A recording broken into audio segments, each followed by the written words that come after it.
புத்திமானா நடக்கணும். நாமத்தினால் எதை கேட்டாலும் அதை அவர் செய்வார். தாம் அபிஷேகம் பண்ணினவர் மேல் கை போடக்கூடாது. கை போடக்கூடாது. கர்த்தரிடத்தில் விசாரிக்கணும். அப்பொழுது அவர் தகுந்த ஆலோசனையை தருவார். பொய் சொல்லக்கூடாது. புறத்தியார் பொய் சொன்னாலும் அதை மன்னிக்கணும். அவருடைய சத்தத்திற்கு செவி கொடுக்கணும். தேவைப்படுகிறவர்களுக்கு உதவி செய்யணும். ஆமென். கர்த்தர் மேலே உண்மையாக இருந்தானா கர்த்தருடைய நாமத்தின் மேலே அறிக்கையிடணும். கர்த்தரை மாதிரி புத்திமானா நடந்து கொள்ளணும்.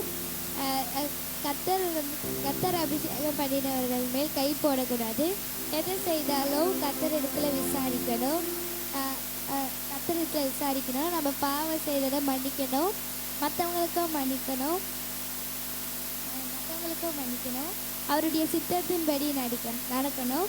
தேடுகிறவர்களுக்கு உதவி செய்யணும். கர்த்தர் அபிஷேகம் பண்ணணுங்க மேலே கை போடக்கூடாது. கர்த்தருடைய நாமத்தில் விசாரிக்கணும்.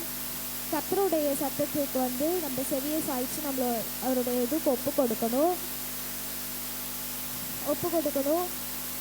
தேடி வந்தவங்களுக்கு நம்மளால் முடிந்த உதவியை செய்யணும்.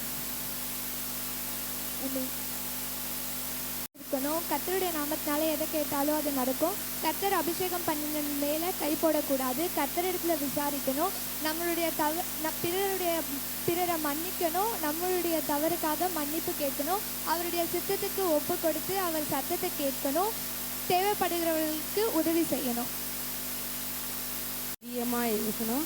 கர்த்தருடைய நாமத்தில் கேட்டு பெற்றுக்கொள்ளணும். கர்த்தர் அபிஷேகம் பண்ணினவர் மேலே நம்ம கை போடாமல் ஜாக்கிரதையாக இருந்தோன்னா கர்த்தர் நம்மளுக்கு பாதுகாப்பாக இருப்பார். எந்த காரியம் இருந்தாலும் கர்த்தரிடத்தில் விசாரித்து கேட்டு செய்யணும். நாம் செய்கிற தவறுகளுக்கு கர்த்தரிடத்தில் மன்னிப்பு கேட்டு மற்றவர்களையும் மன்னிக்கிறவர்களாக இருக்கணும். கர்த்தருடைய சத்தத்திற்கு செவி கொடுக்கிறவர்களாக இருக்கணும். தேவைப்படுகிறவர்களுக்கு நாம் உதவி செய்கிறவர்களாக இருக்கணும். கர்த்தருடைய நாமத்தை அறிக்கையிடணும். கர்த்தர் அபிஷேகம் பண்ணினவர் மேல் கை போடக்கூடாது. கர்த்தர் இடத்துல விசாரிக்கணும், கேட்கணும்.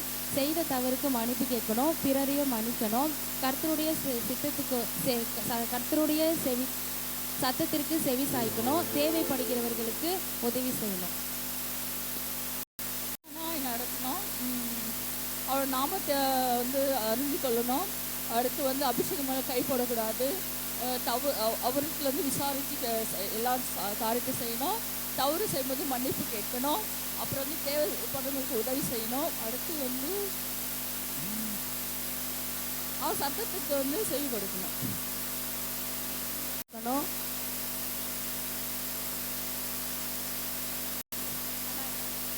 நாமத்தை அறிக்கை செய்யணும். அபிஷேகம் பண்ணுகிறவன் மேல் கை போடக்கூடாது.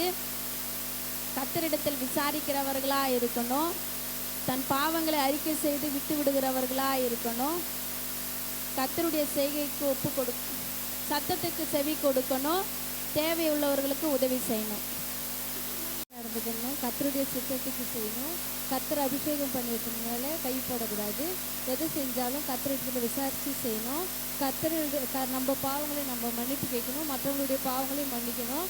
அது அதில் தேவைப்படுறவங்களுக்கு உதவி செய்யணும். கர்த்தருடைய சித்தத்துக்கு ஒப்பு கொடுக்கணும்.